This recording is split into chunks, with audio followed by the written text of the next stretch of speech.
and service is important, but it's also, there's so much more important of, I need to get healthy so I can lead my kids, family, and show them that there is an adventure in God, and show them that there is a battle to fight. My favorite verse, and I hate this verse, but it's my favorite verse, is John 10:10. John 10:10, the American church says, I have come that you may have life, and life more abundantly.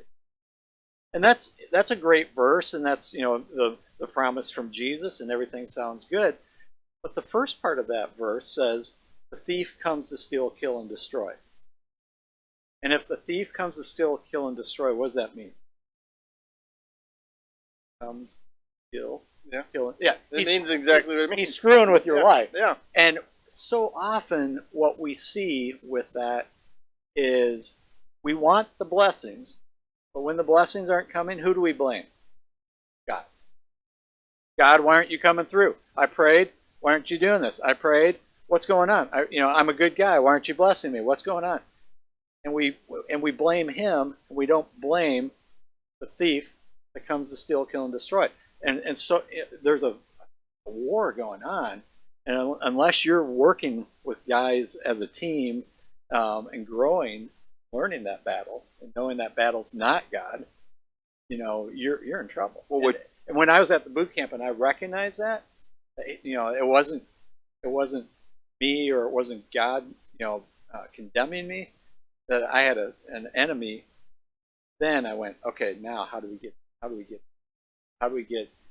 I follow Jesus? And instead of trying to take my question all the wrong places, start going that way. And I was like, whew, okay, that's a lot more free. What you were saying, though, is that you got to understand your enemy, right? Yeah. Okay. I mean, there's an enemy, and that's well, but that's I want to stop there for a second and sit on that for just a moment, because I think that's something that the church, for a long time it was all about hell, okay, and so now the church is all about love, right? So I think that you've got God's justice and you got God's love, and I call them they're on like this balance scale, okay.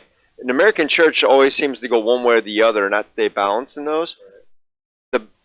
And so that being said, I think that that's been the scare, especially the last 20 or 30 years, of not talking about our enemy. But when you said that, what it reminds me of, have you ever seen the movie Patton? Have you ever seen Patton? Okay.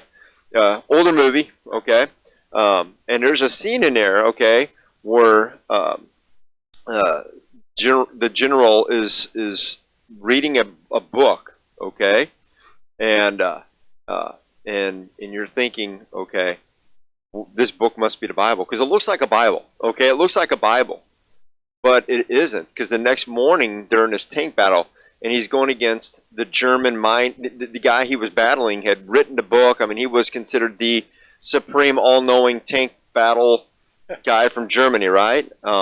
And Patton yells out, I read your book. I know your schemes. You glorious bastard, you! I know you. But he had a game plan.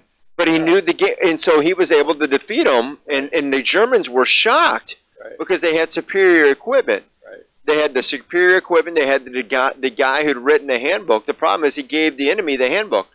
Our enemy is no different. When I think of that scene in that movie with Patton, we have the handbook in the Bible of everything we need to know about Satan. Right. We know that he does not win. We know his schemes, right? He comes to kill, steal, and destroy. What is the one thing he doesn't do? Win. Yeah, he doesn't. Well, that's true, but I mean, we already said that. Either. What? He doesn't love either. Well, but he doesn't make anything. He's not a designer. Yeah. He creates zero. Yeah. So when you read about Satan, what you need to understand is he is not a creator of anything. He is a manipulator of all things. Right. All things he